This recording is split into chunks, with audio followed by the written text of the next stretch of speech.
Hebreos capítulo número 5. Vamos a leer, por favor, desde el verso número 5 también en adelante, hasta el verso número 10. Vamos a tener la lectura. Ojalá que podamos poder enseñar toda esa porción bíblica. Dice la Escritura, la leemos en el nombre del Padre, del Hijo y del Espíritu Santo. Así tampoco Cristo se glorificó a sí mismo, haciéndose sumo sacerdote, sino el que le dijo: tú eres mi hijo, yo te he engendrado hoy, como también dice en otro lugar: tú eres sacerdote para siempre según el orden de Melquisedec. Y Cristo, en los días de su carne, ofreciendo ruegos, súplicas con gran clamor y lágrimas al que le podía librar de la muerte, fue oído a causa de su temor reverente. Y aunque era hijo, por lo que padeció, aprendió obediencia. Y habiendo sido perfeccionado, vino a ser autor de eterna salvación para todos los que le obedecen. Y fue declarado por Dios sumo sacerdote según el orden de Melquisedec. Amén. Hasta ahí la lectura de la palabra. Vamos, por favor, a orar, una breve oración para dar inicio a la enseñanza de este día. Padre Celestial, en el nombre de Cristo Jesús, gracias nuevamente por esas oportunidades que tú nos brindas día a día para poder, Señor amado, aprender cada día más y más de tu palabra. Ministra a este pueblo, mi Dios, que ha venido con ese deseo, esa hambre y sed de tu palabra, de tu espíritu, de tu presencia en sus vidas. Sea usted mismo, Señor amado, hablando a las necesidades de cada uno de ellos. De la misma forma, permítenos, Señor mi Dios, que nuestros niños que han también subido para ser instruidos, puedan ellos también ser formados en tus misericordias. Ministrales, toca a cada maestro, a cada instrumento que tú usas, para que sean ellos el medio por el cual tu nombre se glorifique. Y alcánzanos, Señor mi Dios, en este día con tus más ricas y poderosas bendiciones. Te lo imploro en el nombre de Cristo Jesús. Amén y amén.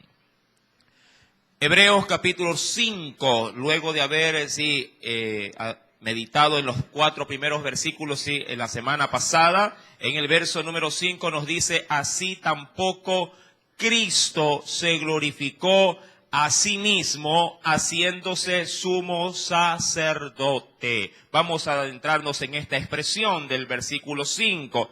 Debemos de entender previamente que en la enseñanza pasada Dios nos había dado la referencia con respecto a que nadie tomaba para sí esta honra, sino el que es llamado por Dios, como lo fue en su debido momento, ¿quién? Aarón, cuando éste fue escogido de entre su pueblo para poder ocupar el cargo de sumo sacerdote, ¿verdad? Ahora, eso refiriéndose obviamente a los aspectos propios de la ley. Pero cuando hablamos ya bajo el marco del nuevo pacto, es decir, bajo el testimonio de Cristo Jesús, diríamos que no puso su vida de manera personal, de manera propia, no se puso él en reemplazo de Aarón como sumo sacerdote, sino que la Biblia dice que fue puesto en ese lugar. Y esto obviamente tiene que ver con lo que dice el verso 5, porque él no se glorificó o no se autoproclamó, sumo sacerdote. Fue glorificado por su Padre para ocupar tal dignidad. Y quisiera en esta mañana poder ahondar justamente en esto, en la gloria que un hombre podría llegar a atribuirse cuando obviamente desmerece lo que Dios, en este caso, solamente a él le compete.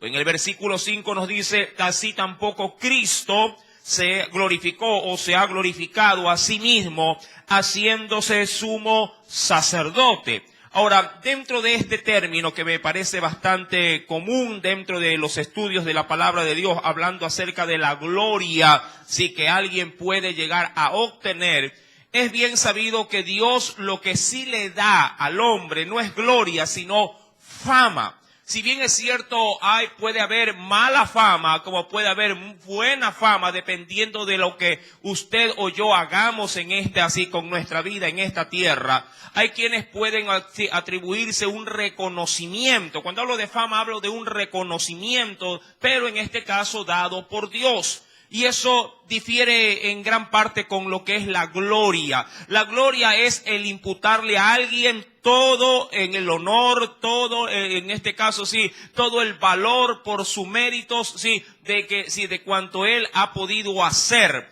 Ahora, quisiera ir un poquito más atrás en la escritura para poder ver ciertos ejemplos. Venga conmigo, mi querido hermano, al segundo libro de Samuel, capítulo número 8. Segundo libro de Samuel, capítulo número 8.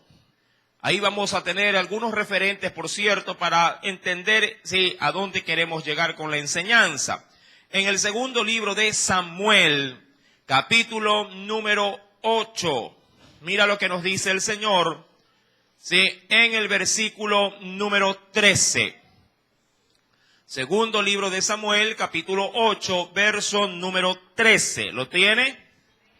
Hablando acerca de un gran patriarca y rey, David, el rey David, mira lo que nos dice el Señor. Así ganó David, ¿qué cosa ganó? Gloria, ¿qué ganó? Así ganó David fama, o lo que es igual reconocimiento, o renombre, cuando regresaba de derrotar a los sirios. Destrozó a 18,000 edomitas en el valle, dice ahí, de la sal. Y claro, la victoria se la dio el Señor, y la gloria se la llevó Dios, pero la fama, humanamente hablando, el reconocimiento, se lo imputó ¿a quién?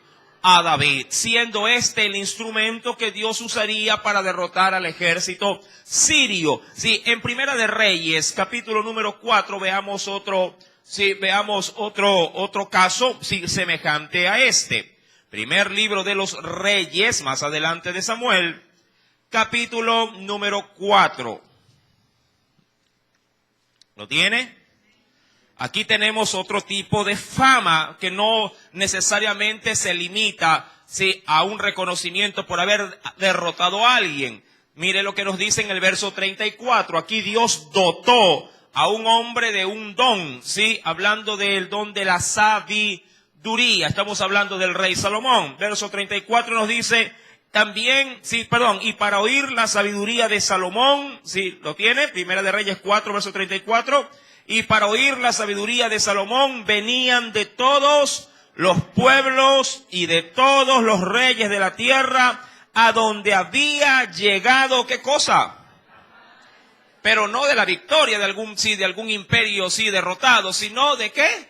La fama de su sabiduría. Esto es importante considerar, porque esto Dios sí lo puede otorgar a un hombre, sí le puede otorgar a un siervo suyo, darle fama, darle reconocimiento, pero claro, siempre y cuando éste sepa encasillar a Dios dentro, diríamos en de su ejercicio de ministerio. La fama un hombre sí la puede adquirir. De hecho, hay muchos siervos de Dios que son conocidos y de hecho han sacado hasta libros conocidos como los generales de Dios. Hombres que en su debido momento tuvieron por parte del Señor el buen, diríamos así, la buena administración de lo que Dios les dio, hablando de un ministerio como sobre todo el evangelismo o dones de sanidades. Y estas personas en Dios fueron realzadas. Ahora, hay otro pasaje bíblico en Esther, por ejemplo, un hombre un poquito más sencillo, pero que también hizo trascendencia en la historia judía. Esther, capítulo número 9, mira lo que nos dice en el verso número 4. Esther, capítulo número 9, versículo número 4. ¿Lo tiene? Libro de Esther, capítulo número 9. ¿Alguien lo podría leer, por favor? Esther, capítulo número 9, verso número 4. Que alguien lo lea, por favor. ¿Qué nos dice? Ajá. Ajá, ¿qué había pasado con este hombre llamado Mardoqueo? ¿Qué nos dice el Señor? Pues Mardoqueo, ¿qué cosa era? Era grande, sí, recuerde que él llegó a subir en el reinado, en los tiempos de la reina Esther, sí, y este se hizo grande, dice la Escritura, sí, Mardoqueo era grande en la casa del rey, y su fama iba por todas las provincias. Mardoqueo iba, dice aquí, engrandeciéndose más y más. Eso obviamente lo hizo el Señor. Ahora, hemos establecido este principio. Sí, Dios puede darle fama a un hombre, pero lo que no le puede dar a un hombre es, sí, gloria. Amén. En el sentido propiamente que le compete a Dios. Se utiliza el término gloria. Usted puede ser que encuentre en la Biblia que muchos hombres obtuvieron gloria, pero no en función de lo que a Dios le compete. Sí, se podría decir que gloria, fama, reconocimiento, sí, son sinónimos. Pero hablamos de una gloria que va por encima de un reconocimiento humano. Mi amado hermano, cuando vamos a la Escritura, por ejemplo, si veo a Cristo como tal, porque ese es el referente en esta mañana dentro de este estudio, si vemos a Cristo, acompáñeme por ejemplo a Juan capítulo 5. ¿Sí? Jesús estaba interesado en obtener algún tipo de fama, por ejemplo, delante de sus seguidores. Veamos qué dice la Biblia en Juan capítulo número 5. Evangelio según San Juan, capítulo número 5, verso número 41. Mira lo que nos dice el Señor. Juan, capítulo número 5, verso número 41. ¿Lo tiene? ¿Qué nos dice el pasaje? Gloria, ¿qué dice ahí? Gloria de los hombres no recibo. Y en ese sentido se referiría al reconocimiento, a los aplausos de la gente, a aquellas palmadas que de pronto uno puede llegar a recibir o podría llegar a recibir por alguna acción, diríamos, honorable que usted ha podido realizar. Jesús no buscaba fama, Jesús no buscaba gloria, no buscaba de pronto placas de reconocimiento, de pronto calles que tengan su nombre o algo por el estilo. El Señor sabía que la única gloria, que podía recibir él, era, aquella que descendiera propiamente ¿de quién? De su Padre en los cielos. Sí, eso es importante considerarlo, nosotros aquí en la tierra como seguidores y servidores de Cristo, es que toda labor, toda acción que usted realice, humanamente no espere ser aplaudido. Humanamente no espere ser felicitado y aún podría ser hasta menospreciado cuando haga algo. Y usted podría sentirse hasta incómodo y decir, pero ¿cómo es posible? Si yo de pronto entre el grupo de los hermanos soy el que más trabajo, el que más sudo, el que más me entrego en devoción y nadie me admira, nadie me reconoce, nadie me felicita, nadie me saca adelante, nadie me pone una estrellita, nadie me da un diploma. Mi amado hermano, en Dios estas cosas son banales, en Dios estas cosas son pasajeras. Dice pues la Escritura, recuerden Juan 5:41, gloria de los hombres, ¿qué decía Jesús? Gloria de los hombres no recibo. Pero parece ser que en nuestro entorno cristiano hay gente que sí quiere gloria, que sí quiere aplausos, que sí quiere reconocimientos, que sí quiere ese diploma que destaque su labor. Mi amado hermano, mientras más silenciosa, mientras más escondida sea su obra, sea su labor en Dios, mayor será su recompensa. Por eso es que Jesús le decía, a los fariseos, al grupo religioso de su tiempo, que cuando ayunen, demuden su rostro, no se pongan esas ropas de luto y no se pinten, ¿verdad?, las caras haciendo ver o haciendo parecer externamente de que están ayunando, porque si alguien los ve, si alguien los reconoce, si alguien los elogia por ello, dice la Biblia, de cierto ya tendrán su recompensa. Si está, diríamos, en ese entorno, ayunando, más bien póngase la mejor ropa. Si camine con una sonrisa, no diga por así, ay, voy ayunando, ay, estoy aquello, estoy orando y tiene la cara fruncida. No, si alguien le dice, uy, qué bueno, hermano, usted sí que es de oración, usted sí que es un siervo, automáticamente su recompensa se perdió. Automáticamente. Jesús, mi amado hermano, fue elogiado como sumo sacerdote, no porque él quiso ser elogiado. Dios le dio ese elogio, Dios le dio esa recompensa. En Hebreos capítulo 5, que es el texto que de hecho es la base para desprender este estudio, volvamos por favor a él y nos dice, así verso número 5 también, 5:5, nos dice, así tampoco Cristo se glorificó o se enalteció, se podría utilizar ese término, asimismo, haciéndose sumo sacerdote. Él no se hizo sumo sacerdote, pero Dios lo hizo sumo sacerdote, y eso es otra cosa. Sí, cuando alguien es llamado por Dios, no es que uno quiere ser pastor, no es que uno quiere ser maestro, pero si Dios te escoge y te dice, vas a hacer esto, a uno le toca simplemente asumir la responsabilidad, ¿verdad que es así? Yo le pregunto, ¿cuántos, si estando en una etapa de soltería, quieren ser madres? Unas lo anhelarán, unos los desearán, pero hay otras que no lo querrán. Pero si ya llegan los hijos, ¿qué le toca a usted? Hacer la labor de madre. Sí, muchos piensan, no, si yo quiero tener, de pronto me caso, disfrutar con mi esposo, unos cuantos años, bueno, y por ahí más adelante, algunos piensan, más adelante, tener un hijo. Pero a veces usted se casa y en el mismo mes queda embarazada. Y se le trunca todo el asunto, ¿verdad? Usted, pero si me cuidé, pero si estuve ahí guardándome, pero no, las cosas a veces no salen como uno las planifica, ¿verdad? A veces Dios mueve ahí el asunto, mueve el itinerario, digo yo, y las cosas se van por otra senda. Pero nos toca asumir un rol, y obviamente hay que hacerlo con gusto, con agrado.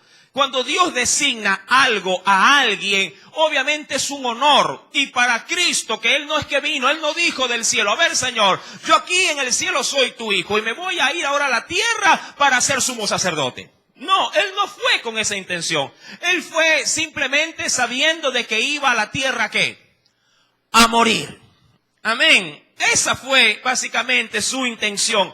Yo voy a la tierra conforme a tu deseo, a tu voluntad, voy a morir. Pero Dios le tenía preparado luego de su muerte la más alta dignidad en cuanto al orden religioso. Ser el gran sumo sacerdote de toda la humanidad.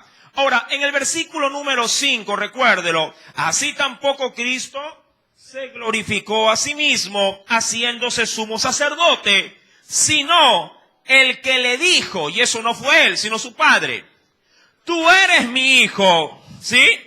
También que le dijo, yo te he engendrado hoy, como también dice, hablando de un texto paralelo, como para reforzarlo del verso 5, si tú eres sacerdote para siempre, según el orden de quien, o según el régimen o la línea, que no era una línea propiamente sacerdotal, según el orden, dice acá, de Melquisedec. Para los que les gusta leer la Biblia, les gusta estudiar la Biblia, sabrán perfectamente que está hablando de aquel rey de una ciudad llamada Salem. ¿Sí? Que nada tenía que ver con la línea la línea levítica, la descendencia levítica, porque ni siquiera las tribus de Israel estaban en ese momento o en ese tiempo conformadas. Todavía ni siquiera estaban en pensamiento de hombre el que surgieran 12 tribus, y esto a los lomos de Jacob. Mi amado hermano, cuando Abraham, en ese sentido venía derrotando a los enemigos de Sodoma y de Gomorra, cosa contradictoria por cierto, luego de obtener una gran victoria, lleva todas las ofrendas que le pertenecían a Dios y se las entrega a un rey llamado Salem. Era rey, pero también era sacerdote. La pregunta es, ¿de dónde salió ese sacerdocio? ¿De dónde? ¿Quién le impuso las manos? ¿Quién lo ungió con aceite? ¿Quién le dijo, tú vas a administrar, mi casa? Nadie. Nadie humanamente hablando, pero Dios sí lo había designado. Sin tener precedentes de sacerdotes, Él fue escogido por primera vez como sumo sacerdote. Y así, a manera de una especie de, diríamos, simplemente de ensayo de lo que vendría a futuro, Cristo también es elegido, porque Jesús, en la línea propiamente de las tribus, no pertenecía a la tribu de Leví.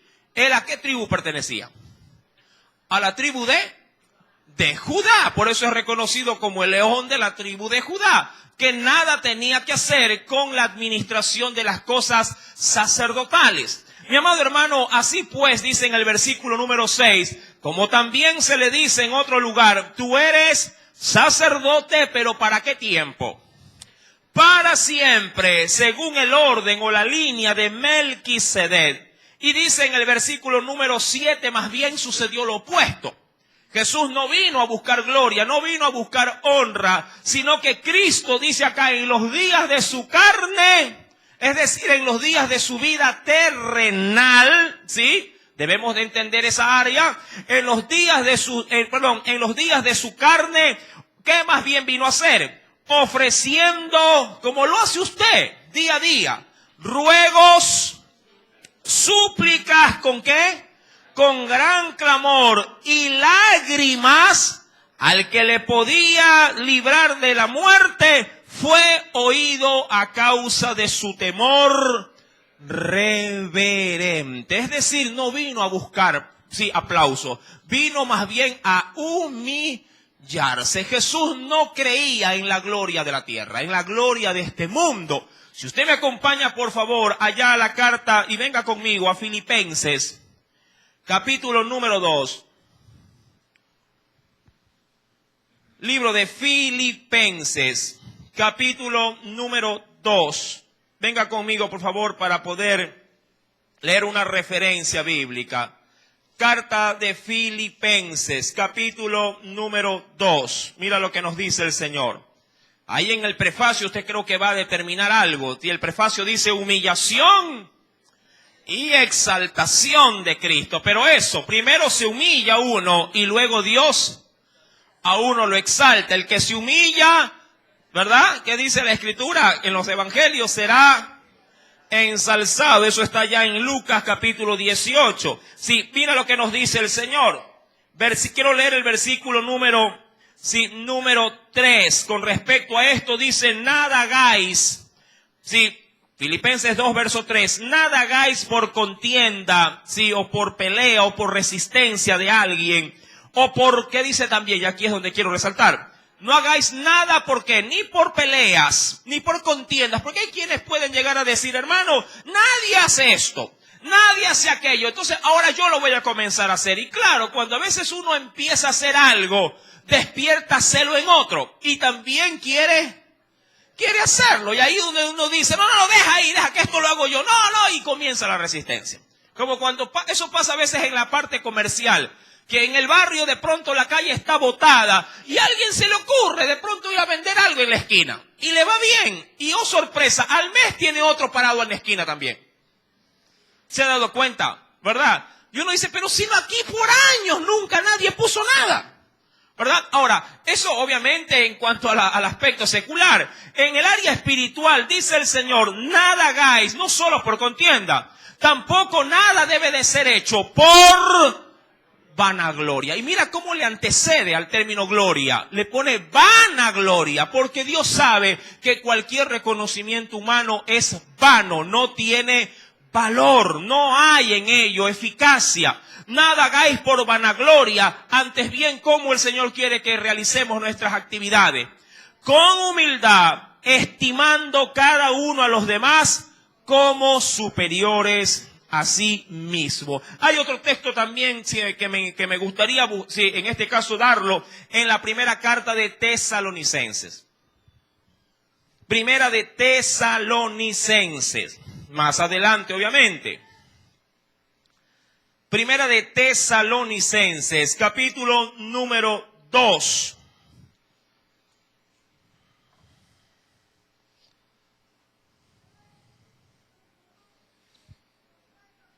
Sí recuerda, ¿verdad?, el término de Juan 5:41, que decía, porque gloria de los hombres no recibo. Mira lo que nos dice Primera de Tesalonicenses, capítulo 2, versículo número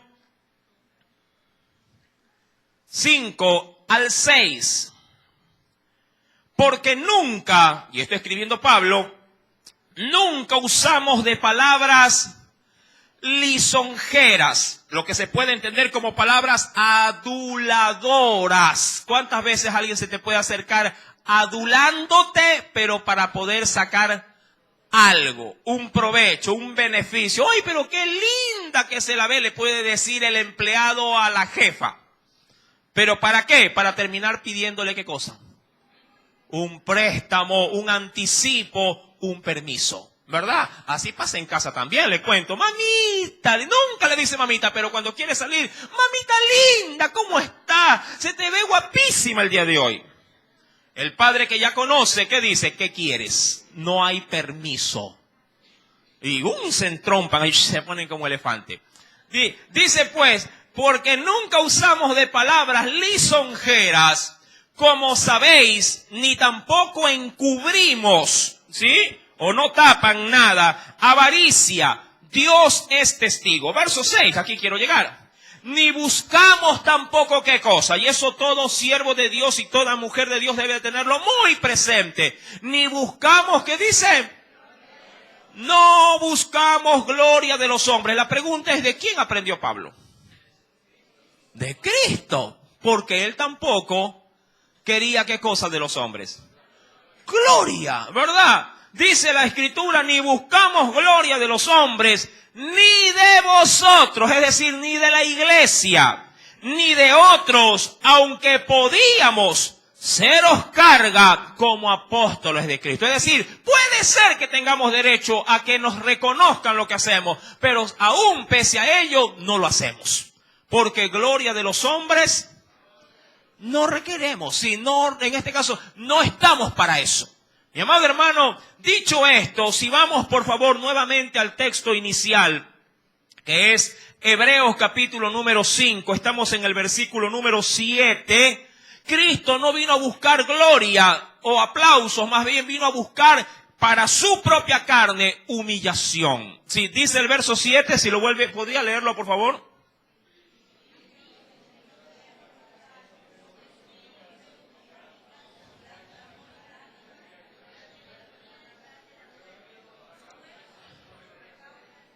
Ahora, recuerde esto, Cristo vino a buscar, sí, o vino a hacer o a sujetarse a los ruegos, a las súplicas, al clamor, a las lágrimas. Un sinónimo, vino a entregar o a exponer su cuerpo al dolor, propiamente, sí, de un ser humano. Vino a identificarse tal cual como usted se está identificado también con sus hermanos en la fe. Usted llora, usted gime, usted clama, usted ruega, usted le duelen las rodillas cada vez que se dobla para orar al Señor, usted se cansa, todo ello lo experimentó ¿quién? El Señor. Eso vino a buscar el Señor, humillación. Posiblemente en el cielo Jesús, digo yo, era atendido las 24 horas. El Hijo de Dios, ¿verdad? Si en la tierra alguien que ocupa un lugar por ahí medio preponderante, una jerarquía, es atendido y visto, mi amado hermano, por encima de los demás, ¿verdad que es así? Por ahí hay ciertos artistas, por ejemplo, que ponen requerimientos porque si no, no cantan, hablando de artistas seculares, si no me quiero meter en el área espiritual, pero hay muchas demandas para muchos personajes de fama. No viajan si de pronto no lo hacen, si con un avión particular. Si no tienen avión particular, no viajan. Si no los reciben, qué sé yo, en el hotel Sheraton, no viajan tampoco. Si no les preparan o les mandan a dar una comida especial, tampoco quieren presentarse. Es decir, reciben ciertos elogios o reconocimientos hasta cayendo, digo yo, a veces en una vanidad sumamente extrema. Mi amado hermano, Jesús vino más bien a someterse a ruegos, súplicas, clamor, lágrimas y todo esto para poder ser librado, obviamente no de la muerte de la cruz, sino de la muerte en sí misma. ¿Cuál? ¿De qué muerte? Jesús tenía que vencer ¿qué muerte? La muerte espiritual solamente. La muerte física. Jesús tenía que ser resucitado. Esa era su meta. Sí, él pudo haber muerto, pero si no resucitaba, su labor en la cruz sería, sí, vana. Jesús pudo haber llegado sin pecado a la cruz y hubiera muerto en la cruz, pero si no resucitaba, todo quedaba en vano. Esa era la llave, la resurrección. La resurrección era el sello de aprobación de Dios para decir, venciste. Si no resucitaba, Pablo lo dice, si Cristo no hubiese resucitado, si nosotros fuésemos actualmente inservibles, vana resultaría nuestra fe, dice Pablo. Vana, sin valor. Jesús sabía que él podía morir como cualquier hombre, había venido en forma humana, pero tenía que resucitar. Sin resurrección no habría victoria. Sí, no habría victoria. Por eso él fue el primogénito de los muertos, el primero en resucitar. Y los que crean en la fe de Cristo y hagan y vivan como Cristo vivió, resucitarán también en el día postrero. Es promesa de Dios para los que creen en su nombre. Ahora, dice pues la Escritura, verso número 8, y aquí voy a abrir el abanico. Veamos si le gusta. Y aunque era hijo, ¿lo tiene? Y aunque era hijo, por lo que padeció, ojo, era hijo. Sí, aunque era hijo, por lo que padeció, aprendió la obediencia. ¿Cómo se aprende a obedecer? Padeciendo. ¿Cuántos han dicho, Señor, yo quiero obedecerte? ¿Cuántos oran así al Señor? Señor, quiero obedecerte, quiero hacer tu voluntad. Y el Señor dice, perfecto, listo, no me has pedido nada. Si quieres aprender a obedecerme, tienes que padecer. Dirá, y ahí es donde salen muchos cristianos que dicen, pero si ya Cristo padeció por nosotros. Sí, hablando del acto salvífico, sí, en la cruz por nuestros pecados. Por eso Él sí murió por nosotros. Pero la vida de santidad, la vida de comunión demanda obediencia. Y esa obediencia está sujeta, va como el combo que a veces promocionan ciertos almacenes, va como combo de padecimiento. Viene ahí, usted no lo pide, se lo regalan. Y Dios nos regala juntamente con la obediencia el sufrimiento. Eso nos enseña y nos enmarca a ser obedientes. Usted dirá, pero hermano, pero si ya el Señor fue el que sufrió, padeció, pero ¿por qué tengo que padecer yo? Claro, ese padecimiento, vuelvo y repito, y quiero dejar esto muy bien en claro, el padecimiento en la vida cristiana nada tiene que ver con el regalo de la salvación. ¿Sí? Quiero que entienda bien esto, ¿sí? Lo que Dios nos hace experimentar luego de ser salvo es un sufrimiento para poder identificarnos con nuestro Redentor. ¿Cómo que identificarnos? Sí, venga conmigo por favor a la Biblia y quiero que destape de pronto de su conocimiento ciertos paradigmas que le pueden tener un poco adormecido sus sentidos espirituales. Venga conmigo y vayamos por favor al Antiguo Testamento en el libro de los Jueces, capítulo número 3. Libro de los Jueces, capítulo número 3.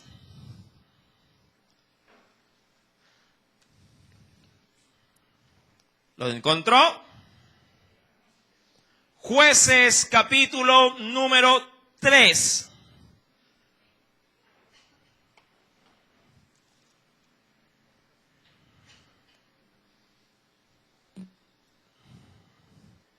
Dice el verso primero, Jueces 3, verso 1. Léalo y subráyelo, por cierto. Sí, hasta el versículo número 2 voy a leer. Dice el Señor, estas pues son las naciones, ¿sí?, que dejó Jehová para probar con ellas a Israel. Ojo, Dios mandó a Moisés, antes de seguir leyendo, mandó a Moisés prácticamente a desterrar y destruir de la tierra de Canaán a todos los extranjeros, ¿verdad que es así?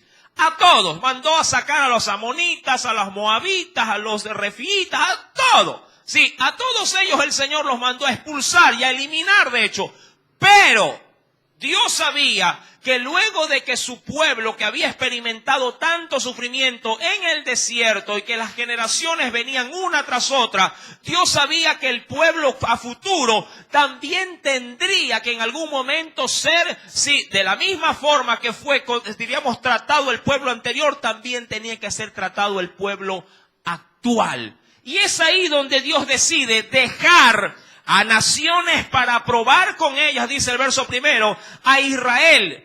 ¿A quiénes de manera específica? A todos aquellos que no habían conocido todas las guerras de Canaán, solamente para que el linaje de los hijos de Israel conociese la guerra, para que la enseñasen a los que antes no la habían conocido. ¿Qué hizo Dios? Ya diríamos posterior a Josué. Dejar a propósito naciones, sí, enemigas de Israel, para que las futuras generaciones, ¿qué hagan? ¿O qué experimenten? La guerra. Mi amado, este proceso se cumple hasta la fecha de hoy. No hay o no he visto o me preocuparía si un cristiano no forja su vida cristiana de obediencia tras las pruebas. Un creyente está obligado a pasar pruebas. Es una obligación. Dios lo ha estipulado así. Todos los que en Dios le buscan y le obedecen deben padecer. Dios, mi amado hermano, dejó adrede. Usted dirá, qué malo Dios. No. Él quería a todos tratar por igual. La Biblia dice que Dios no hace acepción de personas. Si sufrió de pronto mi abuelo como cristiano, ¿por qué yo no? ¿Me explico? Si usted como padre sufre como cristiano, dirá cualquiera como padre al hijo, pero yo no quiero que mi hijo sufra. ¿Qué padre no sobreprotege a los hijos? Yo puedo pasar hambre, dice de pronto un papá, una mamá, ¿verdad? Yo puedo pasar hambre, yo puedo pasar necesidad, yo puedo pasar privaciones, pero mis niños no, mis niños no, nunca jamás. Y ora al Señor y clama, Señor, que ellos nunca padezcan hambre, que ellos nunca padezcan necesidad. Y Dios dice, no. Estás pidiendo mal. O por lo menos ese tipo de oraciones no van a tener un desenlace feliz. Porque el Señor por su voluntad ha establecido que todos aquellos que quieren aprender obediencia padezcan. ¿Por qué? Es que el padecimiento es lo que nos hace depender de Dios. Es la necesidad, tú no me dejarás mentir, la que te hace clamar. Es la necesidad, la enfermedad, el desempleo, el problema con el esposo, el problema con los hijos, lo que te hace doblar rodilla. Es justamente ese gemir de los problemas los que te hacen confiar mucho más en Dios. Dios había dejado, dice la Escritura, al pueblo de Israel, a las futuras generaciones, dice la Biblia, dejó para probar con ellas a Israel. En el verso 2 dice la Biblia, en la parte final, para que la enseñasen a los que antes no la habían conocido. Aún más, si uno avanza en la carta a los Hebreos, pero en el capítulo 11, me voy a adelantar unos capítulos, porque así como Dios trató a las antiguas generaciones, nosotros no tenemos una corona, sí, que nos exima de esto, no. Hebreos capítulo número 11, mira lo que nos dice el Señor. Carta a los Hebreos, capítulo número 11, ¿lo tiene?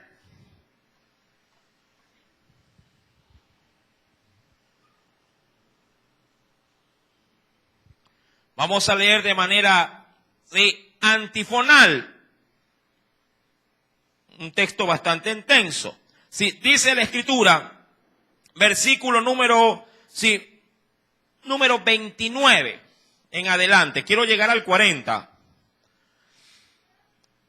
Verso 29 al versículo número 40. Por la fe pasaron el mar Rojo como por tierra seca, e intentando los egipcios hacer lo mismo, fueron ahogados. Verso 30, léalo.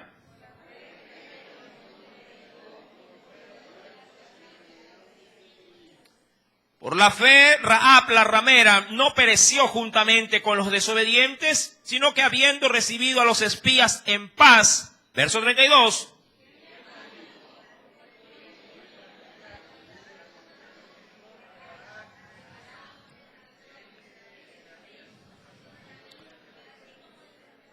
que por fe conquistaron reinos, hicieron justicia, alcanzaron promesas, taparon boca de leones. Verso 34.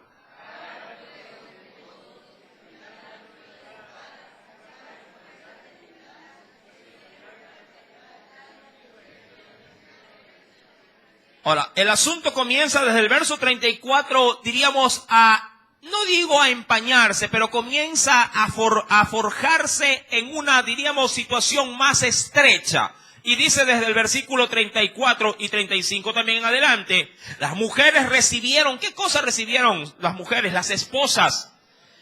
Recibieron sus muertos mediante resurrección, mas otros fueron atormentados, no aceptando el rescate a fin de obtener mejor resurrección. Esto en cuanto a aquellos que murieron, sí, tratando de que, en este caso sus enemigos, negaran a la fe de su Dios. Ellos dijeron no. Usted recordará, creo, el escenario en los que salieron, gracias a Dios, bien librados, Sadrach, Mesach y Abednego. Todos en el imperio, sí, de Babilonia, todos, aún miles de judíos, adoraron a la estatua de Nabucodonosor. Porque en Babilonia no solamente habían 4 exiliados, en Babilonia habían miles de exiliados judíos. Miles. Pero de esos miles, solo 4, en este caso 3, porque se dice según la historia de que Daniel estaba fuera de la región, sí, de Babilonia en aquel entonces por una comisión, dicen muchos historiadores bíblicos. Pero solo 3 de estos, sí, dijeron al rey, no, así te adoraremos. ¿Sí? Y prefirieron morir, pero no murieron. Dice la Biblia, pues, en el verso 36, otros, ¿lo tiene ya? Experimentaron, ojo, experimentaron vituperios y azotes. Usted se recuerda cuando fueron bien azotados Pedro y Juan, ¿verdad? Y ellos, luego de que fueron castigados con 40 azotes menos 1, luego salieron gozosos por haber, ¿qué cosa? Haber sido, sí, sufrientes en el nombre de Cristo Jesús. Verso número 37, 36, otros experimentaron vituperios, azotes y a más de esto, prisiones y cárceles. Verso 37, léalo.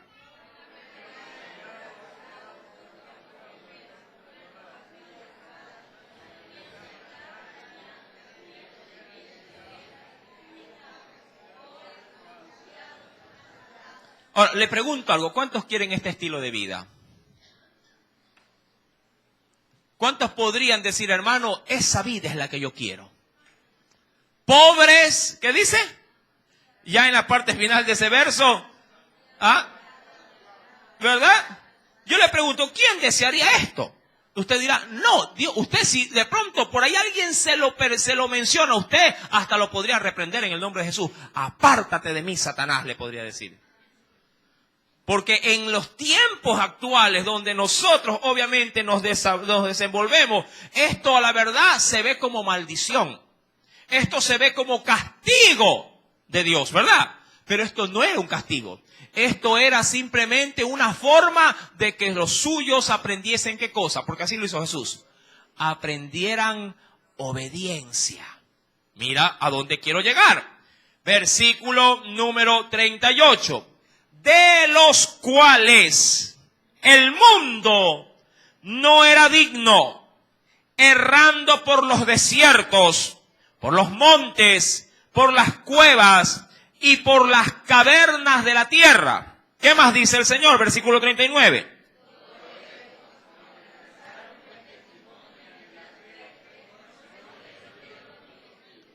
Ajá, ahora, mira lo que nos dice. Y todos estos, aunque alcanzaron, ¿qué dice la Escritura? Alcanzaron buen testimonio mediante ¿qué? Es la fe, mi amado hermano. Es decir, que va muy semejante a lo de nosotros. Dice la Escritura, sí, no recibieron, ¿qué cosa?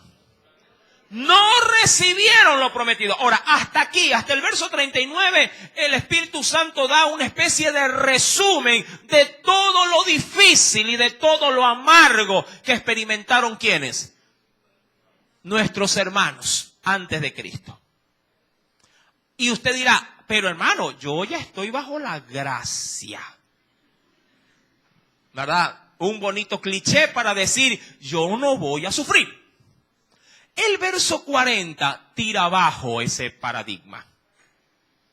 Dice la Biblia, proveyendo. Ojo, que usted que entiende por proveer. Dar, recibir nosotros, ¿verdad? Proveyendo Dios alguna cosa mejor para nosotros. Y eso ahí poniéndolo como cliché, ¿sabe a quién? Porque ellos lo hicieron sin tener al Salvador, ¿ah? Nosotros, sí, tenemos a quién ya, como redentor, a Cristo. Y eso es lo mejor. Pero, dice aquí, proveyendo Dios alguna cosa mejor para nosotros. Y subraya esa parte final del verso 40.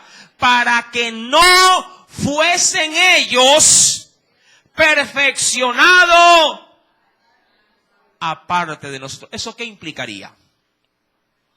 No sé cómo lo está entendiendo.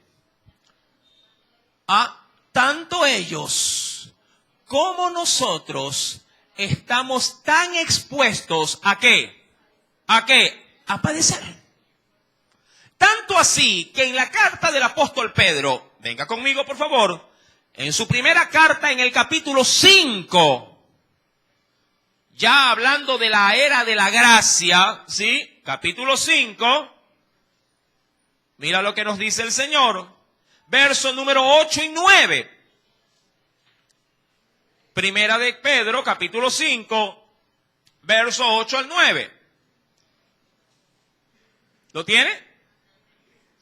Sed sobrios, es decir, si lo asociamos con el asunto del alcohol, sí, es decir, no pierdas tus sentidos, porque el alcohol hace eso, ¿verdad? Adormecer sentidos. Sed sobrios y velad, ested despiertos o atentos, porque vuestro adversario, el diablo, como león rugiente anda alrededor buscando a quien devorar. Verso número 9. Al cual, dice ahí, resistid firmes en la fe. Y lee esa parte, por favor, a una sola voz, sabiendo que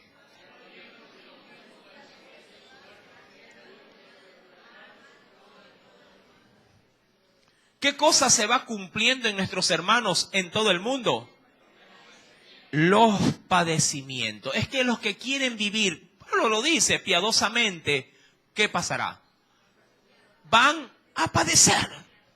Vamos a padecer, mi amado hermano. Todos los que quieren vivir conforme a la piedad, vamos o tendremos que sufrir padecimiento. Por eso es que cuando vamos a Hebreos capítulo 5, que ha sido el texto propiamente de enseñanza en base, ¿verdad? Dice la Escritura, versículo número 8, y aunque era hijo, ¿cuántos orgullosamente a veces hasta de una manera un poquito por encima de lo, diríamos, de lo estándar, dicen, es que yo soy un hijo de Dios? Claro, perfecto, tú lo has dicho. Tienes que sufrir entonces. Sí, y ahí es donde viene la contradicción. Pero si soy hijo, no entiendo. Más bien diría que tiene una mala percepción de lo que es acá en la tierra ser un hijo de Dios. Allá en el cielo no habrá padecimiento. Pero no estás en el cielo. ¿Sí? Debemos de ser muy realistas en ese contexto, mi amado hermano. ¿Sí? No es la iglesia de Cristo todavía no está en el cielo. Y como no está en el cielo, la gente se enferma, la gente sufre, la gente es traicionada, la gente puede recibir un mal aun cuando usted haga mucho bien, ¿verdad? Lo engañan, sí, se quedan de año en el estudio, pueden amputarle una pierna, pueden declararle cáncer, puede haber un divorcio inesperado, puede haber un fracaso financiero, pueden robarle, pueden accidentarse. Estamos en la tierra. ¿Me explico? Y estas cosas, dice Pedro, se van cumpliendo en sus hermanos ¿qué dice? Los cristianos del Ecuador, de Guayaquil, tienen las mismas o peores pruebas o más livianas pruebas que los hermanos allá en Siria. Allá también hay gente cristiana. Y en ciertos lugares se acentúan más los padecimientos, ¿verdad?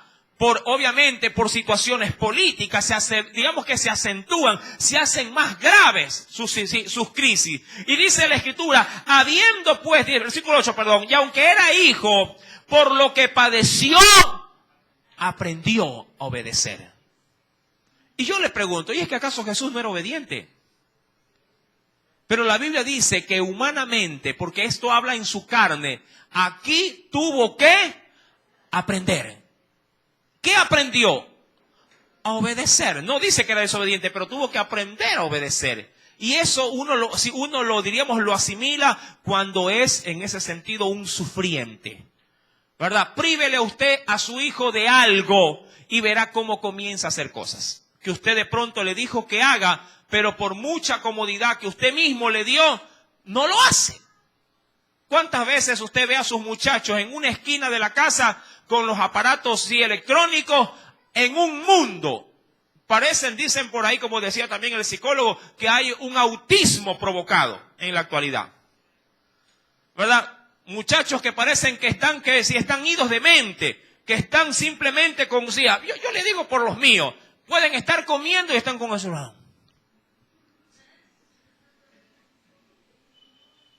Lo que yo como en 15 minutos, él se tira 1 hora. Porque están ahí. Yo le digo, bájale los breques o apaga el wifi y vas a ver cómo reaccionan. Si parece mentira, se les desconecta el internet y es como que ellos se enchufan en la vida real. Si en casa pasa eso, yo desconecto el internet y todos bajan como gatos, bajan despacito, bajan así por las escaleras. Digo, ¿qué pasó? Nada, iban viendo arriba hasta el...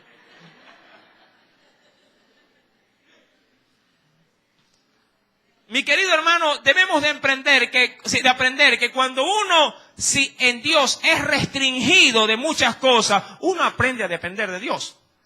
Cuando uno comienza a experimentar dolor, sufrimiento, lloro, lágrimas, uno comienza a aprender a obedecer. Y dice la Escritura, y habiendo sido perfeccionado. Mira, Cristo tuvo que ser perfeccionado no como hijo de Dios, sino como hombre.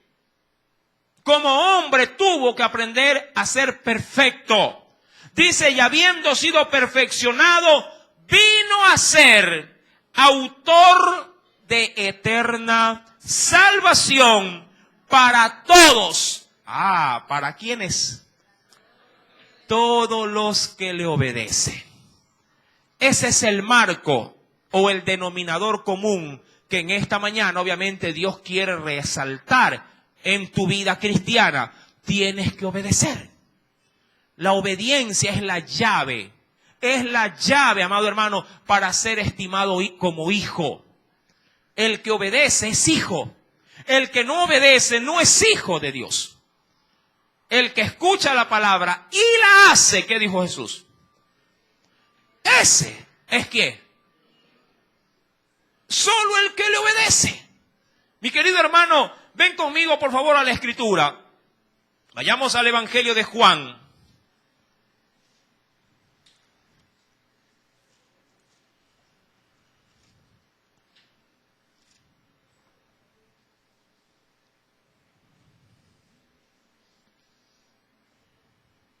En el capítulo número 15.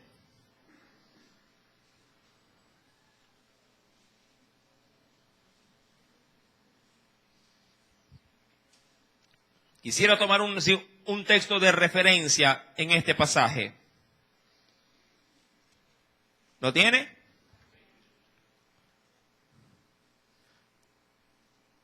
Capítulo número 15, versículo número 5 en adelante.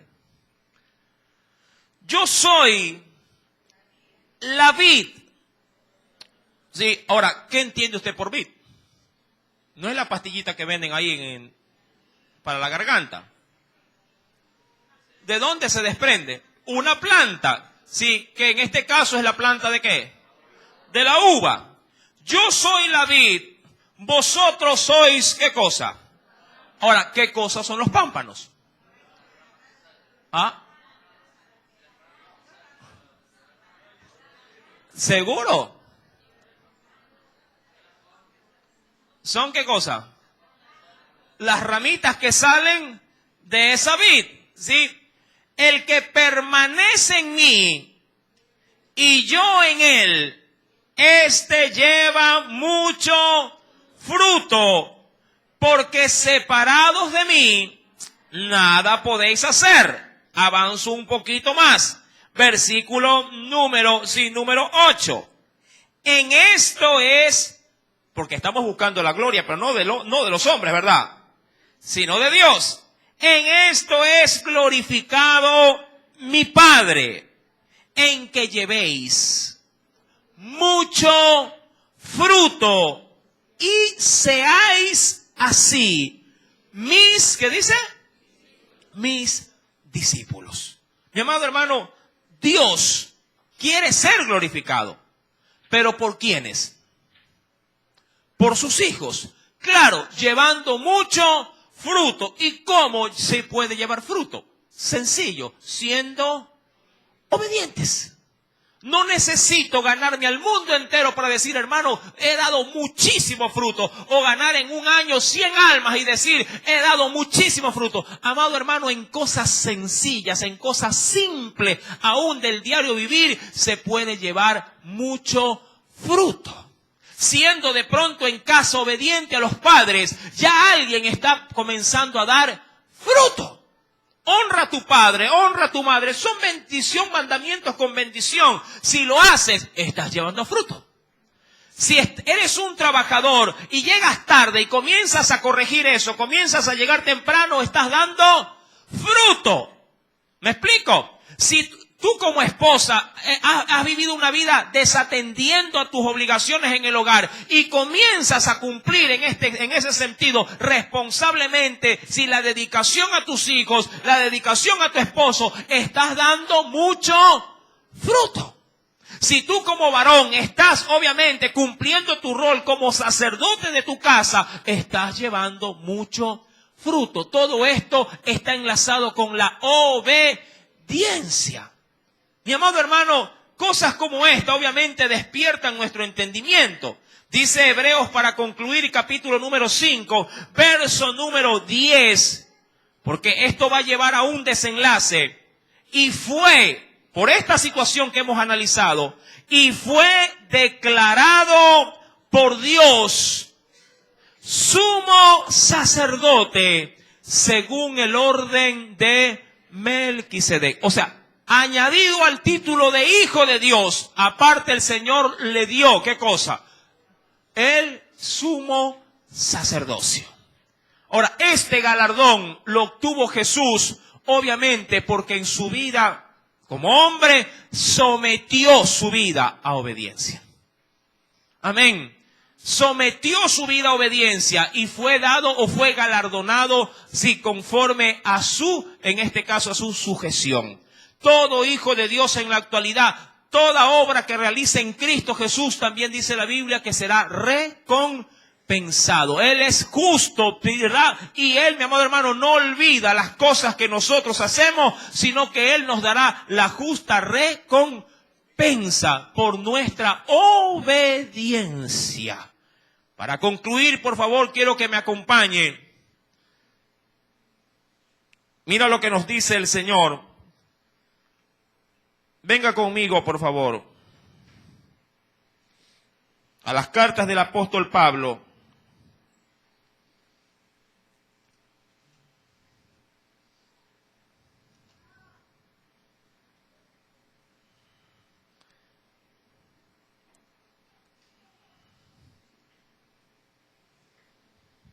En la segunda carta del apóstol Juan, segunda carta del apóstol Juan, En el capítulo 1, verso número 8, nos dice el Señor, segunda de Juan 1:8, para concluir, ¿lo tiene?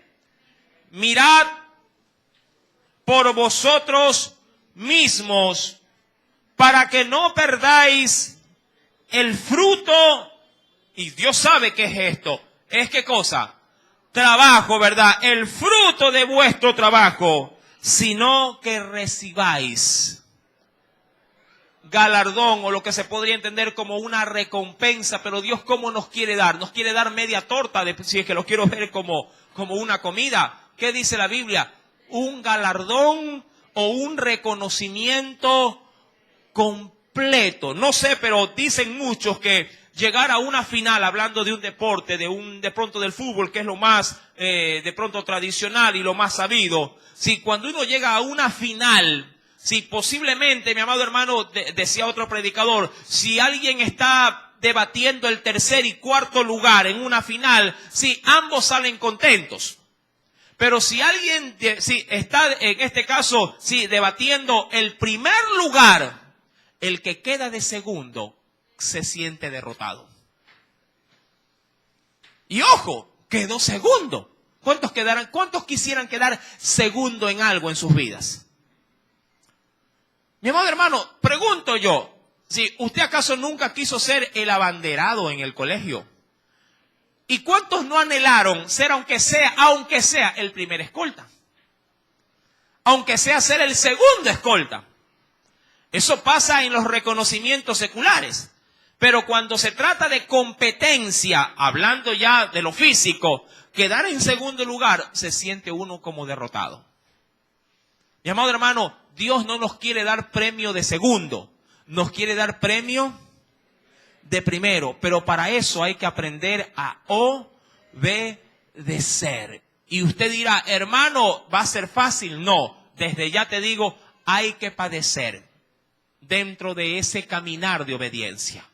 Vuelvo y lo repito, nada esto es salvación. La salvación ya ha sido dada. Esto es, mi amado hermano, para aquellos que van más allá de la salvación.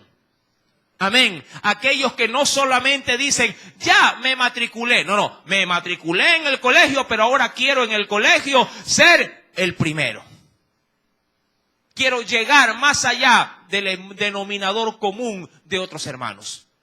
No es una competencia, pero amado hermano, lo hacemos porque amamos al Señor. Amén. Por eso nos esforzamos, por eso le entregamos todo, no para recibir aplausos de la gente, sino para poder hacerlo en gratitud de las grandes cosas que Dios ha hecho por mí y ha hecho por ti también. Amén. Que el Señor añada mucha bendición a esta enseñanza y que tu vida sea enriquecida por ella. Inclinemos nuestro rostro y oremos. Señor, te ofrecemos en este día nuestra gratitud al saber que fuiste el ejemplo a seguir. Fuiste, oh Dios, ese